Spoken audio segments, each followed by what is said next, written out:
Coming up on BG24 Sports, we have coverage from the MAC championship game. Plus, we'll talk about the upcoming bowl game for the Falcons. And hockey is moving on up in those rankings. We'll go over the weekend for the Falcons. All this and more coming up right here on BG24 Sports. It's un-Falcon believable coverage that you won't get anywhere else. This is BG24 Sports.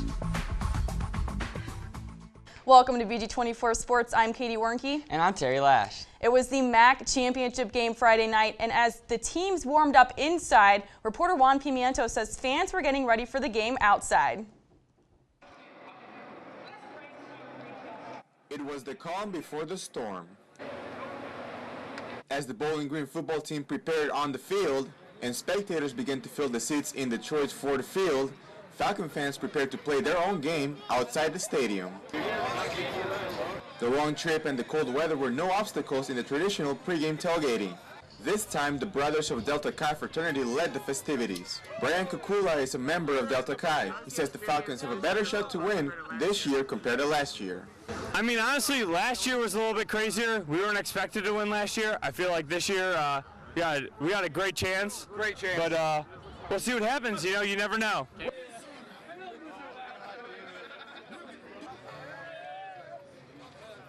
For the second year in a row, BG is back in Ford Field for the MAC championship game.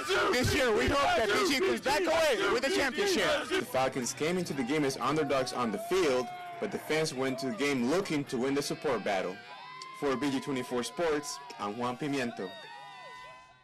So the Falcon fans won the tailgate, but how did the football team do as they traveled up to Detroit Friday for the rematch against NIU in the MAC championship game? We're going to start off with the Falcons trying to win their second consecutive MAC championship game against the Huskies. Early on in the first quarter, James Kanacki's pass was deflected and intercepted by Daquan Durante. Early struggles for the Falcons offense led to early success for the Northern Illinois offense as Drew Harris' zone read was untouched as he walked into the end zone. Huskies up early, but James Kanacki going downfield to find Gary Dieter levitates over two defenders and is just gliding his way to the end zone. Falcons showing some signs of life. But the Falcons went into the break trailing 20-10 at the half in the second quarter. A back corner fade defended well by Jude I.J. Barima. No fly zone for the Falcons until the very next play as Drew Hare rolls left, looks right, and finds a target in the back corner and the end zone. Luke Eakes tiptoes his feet in bounds for the scores. Falcons put Cody Callaway in late, but he suffered the same fate as James Kanacki as he was picked up by Daquan Durante, and the Huskies won 51-17. Now, Terry, let's take a look at these two quarterbacks. We saw James Kanacki and Cody Callaway enter this game. We talked about how Dino Babers might put in Cody Callaway if James Kanacki didn't perform to what we expected. And Katie, I will go on record saying I was completely wrong about Dino Babers and his willingness to put in Cody Callaway. You called that one. I did not think at any point in the game that he was going to come in, but in the third quarter, they went with Callaway. Absolutely, and if we look at some of the stats, James Kanacki only had 151 passing yards, but Cody Callaway came into the third quarter, and he only threw for 12 yards. Yeah, not very impressive from Callaway, and we actually have saw it from that game, and we're going to play that right now. You know, I thought it was a very physical game. I think this is a very, very good football team, and I think it's a fine representative of our conference.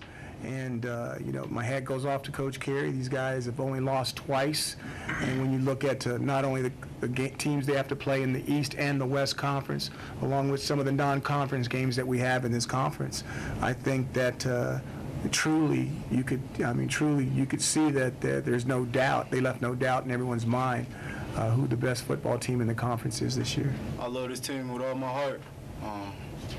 There's nowhere else where I'd rather be tonight than on the field with this team. So this next game means everything to me. It's just disappointing, and it sucks that we've been losing, but we're going to stick together as a team and go into this bowl game with a good attitude and hopefully come out with a W. Now looking into this NIU game some more, the NIU offense really just had their way with Bowling Green. True.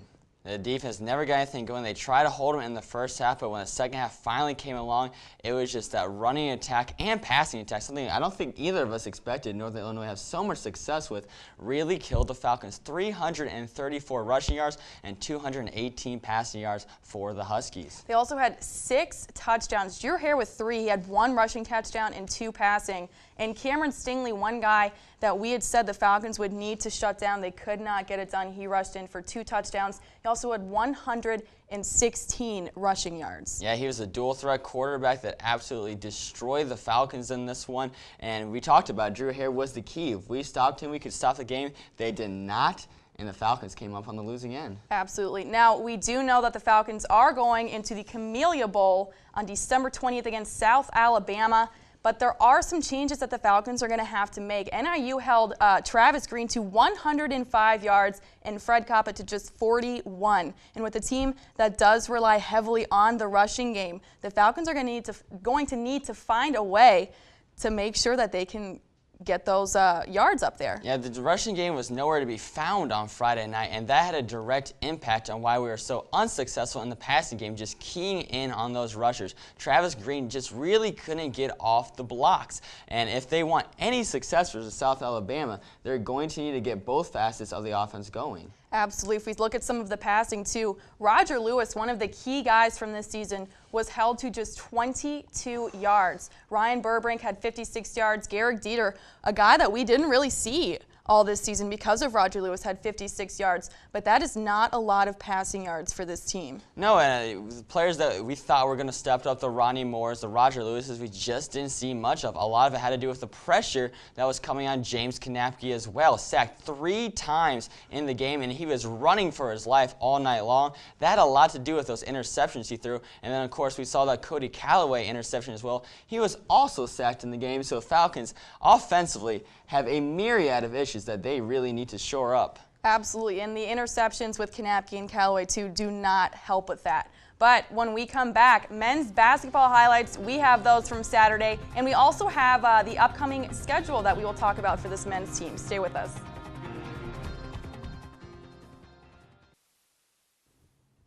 Welcome back. Men's basketball hit the court Saturday afternoon against Alabama A&M. Now, the team opened the season with a 4-1 record, and they're looking to extend that win column. In the first half, David Joseph with an overhead pass to Spencer Parker, who knocks in the 2-point.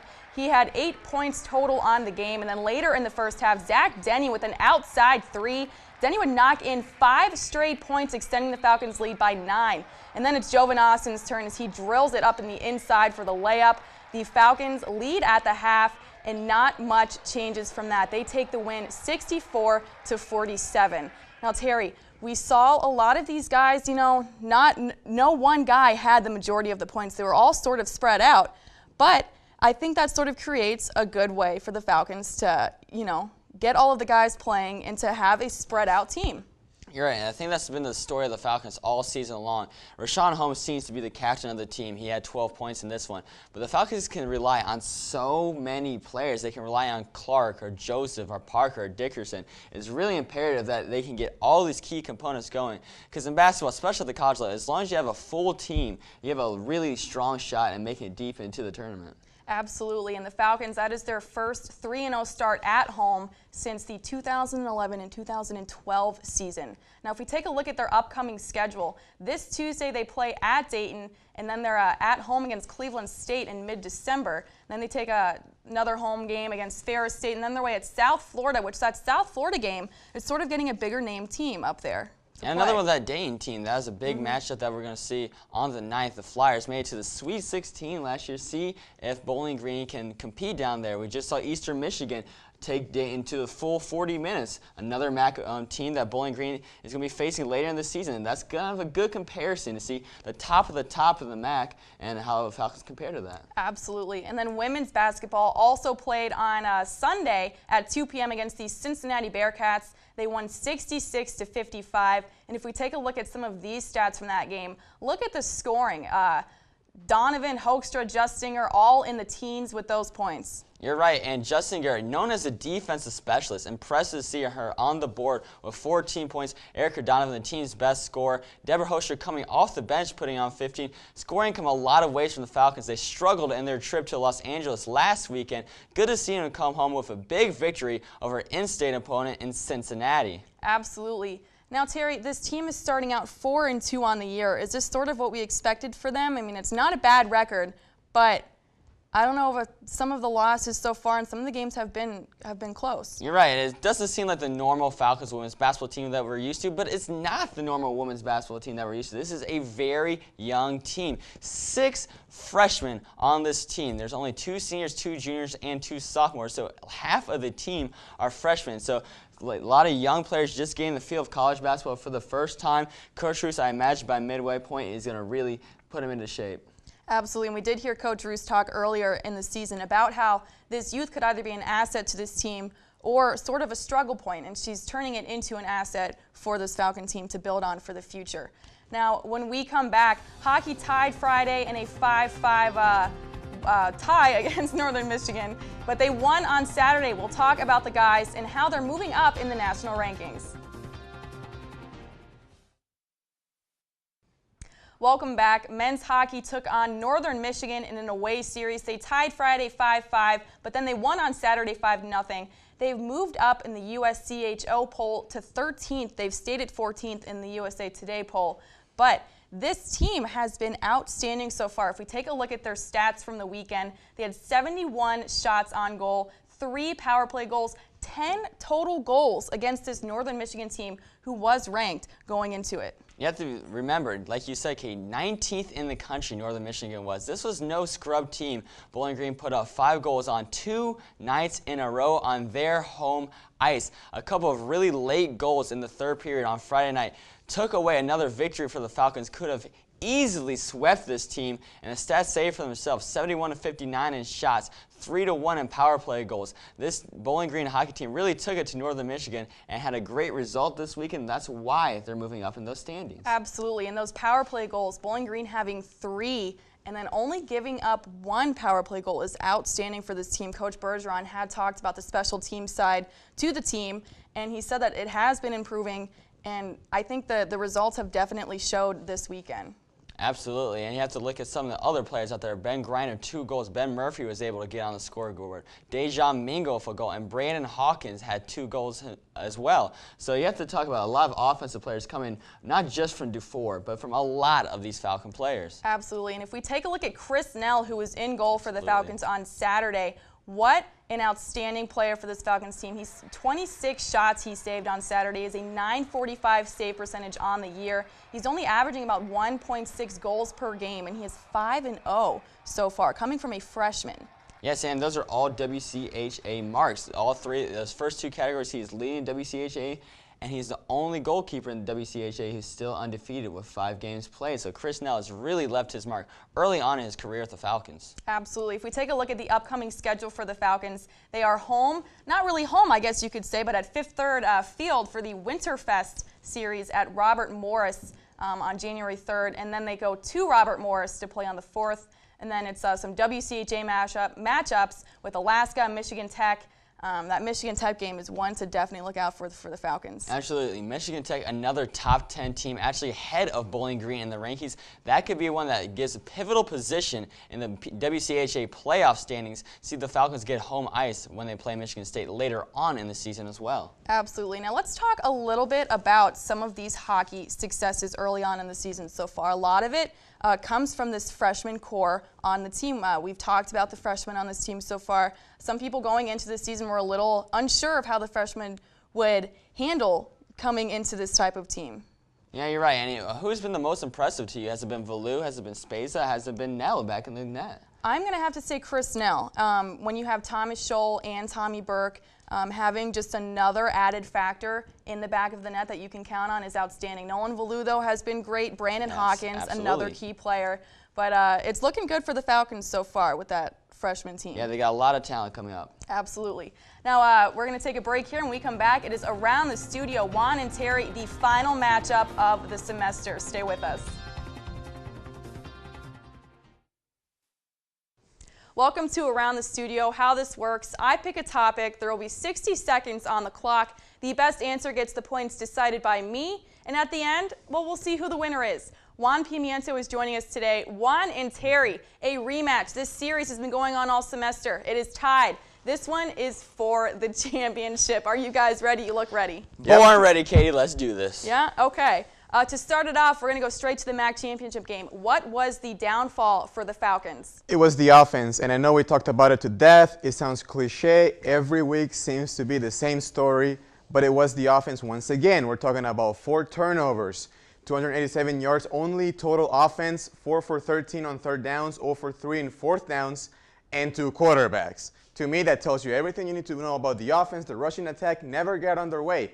When you have a defense so suspect as the one that BG has, the offense had to step up against a team that was so potent on their own offense. You had to match blow by blow, strike by strike, score by score, and they didn't do it. That's why it was such a blowout, and it was all on the offense. Well, I'm going to stop you right there. Yes, offense was absolutely putrid in the game, but 51 points is not the offense's fault. The defense can't afford to give up over half a century worth of points. Now, the offense didn't do them any favors, of course. They got them 20 points in the first half, but they have to stay resilient over the course of the game. They did not let condition of defense let the team down in the second half. Terry, it's defense. You got that point to start it off. You got it, Juan. It's going to be a tough one here. Now, looking at the bowl game, should James Kanapke or Cody Callaway start? We saw both of them in the MAC championship game. Who's going to take the ball first? Give it to Cody Callaway. This season, I know we're playing for a bowl, but we're playing for more than that. We need the future of Cody Callaway to see what he can do with it. We've seen James Kanapke. We've seen the struggles. Coach Babers has seen the struggles. He wouldn't put Cody Callaway into a MAC championship game if he didn't think he could give something else that James Kanapke is just not bringing to the table. Let's put the freshman in there. Let's get a new face. Let's have him throw the pigskin a little bit, see what he can do. But is it James Kanapke's fault? Is it James Kanapke's fault, Juan? No, I mean, I'm going to stick with Kanapke because, unfortunately, as bad as he's been, he still gives you the best chance to win. Yeah, Callaway came in the game. Cool, the freshman came in the game. Gave him a chance. Throw 5 for 13 against Toledo, 1 for 4 in the MAC championship game. Is he the future? I mean, Matty Johnson's coming back next year. Kanapke has been the quarterback all year. He still has the experience. As bad as he's been, he gives you the best chance to win, especially in this game that is not nearly as high risk as the Friday one. All right, Juan, you got that one. You got to stick with Kanapke in the high parts. He's been the quarterback all year. The team knows him. Now, what are your guys' Camellia Bowl predictions? I'm going to go with the BG win, narrowly, because we're talking about 2 teams that come in similar situations. South Alabama comes in 1-4 to finish the season. Bowling Green, 3 losses in a row. South Alabama, offense has been very, very inconsistent. Now, this is a program that's been only alive for 5 years. To be in a bowl game is impressive, but the numbers don't support it. The difference is going to be, to me, BG taking advantage of their rushing offense against the really suspect rushing defense from South Alabama that gives up 119 yards per game. Travis Green, I think, is going to make the difference in this game, help James Kanapke or Cody Callaway, whichever one starts. And I think BG narrowly wins in a very, very ugly or very, very fun game, depending on the way you look at it. Well, that's a great way to think about it, Juan, but that rushing game just hasn't been there for the Falcons. So ideally they'd be able to do that, but I just don't see the attack. And you have to remember, this game is played in Montgomery, Alabama. South Alabama is going to have a huge home field advantage. You mentioned it, only 5 years in existence. This is a big game for them. Juan, you got it. Now, looking to the college football playoffs. Big scope here. Does Ohio State deserve to be in that game? Yes, they do. They absolutely deserve that 4th and final spot. I know they had the ugliest loss of any team against Virginia Tech, but what do you want? Do you want the team with the best resume, also Ohio State, or the team that has the best team right now? Ohio State is playing better football than arguably any other team in the country. If you don't put them into that Final Four spot, you're always going to wonder what could have been with the Ohio State Buckeyes. 59-0 over a Wisconsin team that was 2nd in the nation in defense. That is unheard of. The Buckeyes are on fire, and now you can't exclude them from this game. Unfortunately, I have to agree, because TCU and Baylor, unfortunately, come from a conference that It's a no-defense conference where the schedules are pretty weak, not to mention the fact that they both share the championship. And that's something that in this playoff situation, it counts. Ohio State comes in as Big Ten champion. Taylor and BCU are just there, basically, and they're a better team, so they deserve to be in. Terry, I hate to give you this point, but you got it. Oh, now, this is the final question. The championship Here we go, comes Juan, down for to all the this. marbles. I hope you guys are ready. Now, going back to this college football playoff system, is it a rigged system? Is it all politics and money, or is it really sort of who the best team is? It's not really all money and politics, but it is to a certain extent. Let's not forget that these people are here because they want to bring viewership, they want exposure. There is a money trail behind it. And think about it in the debate we just had with Ohio State. Don't be surprised. It's not really a stretch to say that OSU, to an extent, is in because they bring viewers. Alabama OSU is money. It's ratings, and ratings bring the money. And let's talk about the politics then, too, because when you look at the fact that there's 11 or 13 members of the committee from only 6 of the conferences, the BCS conferences, obviously there's something behind that. They only want to keep a certain amount of teams in, and Ohio State I want to gets the stop benefit. you right there. I think we're taking away from Ohio State by just announcing that it could possibly be rigged. No, these are great teams that have worked so hard to be in their place deservingly. Saying that it's rigged is taken away from all of their seasons. The reason why those group of 5 teams are not there at the end of the season, they're just not as good. We just have to face facts. All right, drum roll please. Juan, you are the winner for the semester. Here is your victory speech. Go for it, buddy. Thank you so much. And since we have no trophy, I'm just going to go ahead and bring my own trophy over here. These flowers, these beautiful flowers. Thank you all so much. I am the deserving champion. I'm going to keep this forever now. Over winter break, I'm going to be like, this is my trophy. This is my best. I am the best. Happy New Year to all of you. Congratulations to you too. All right, we're gonna cut to a break here just to break them up. When we come back, we'll take a look at how Naperville, Illinois is becoming the hub of men's soccer. Stay with us. And welcome back. And Naperville, Illinois has become a hot pot line for Bowling Green men's soccer. Toby Fleming had the story on why Naperville has become such a hotbed of soccer activity for the Falcons.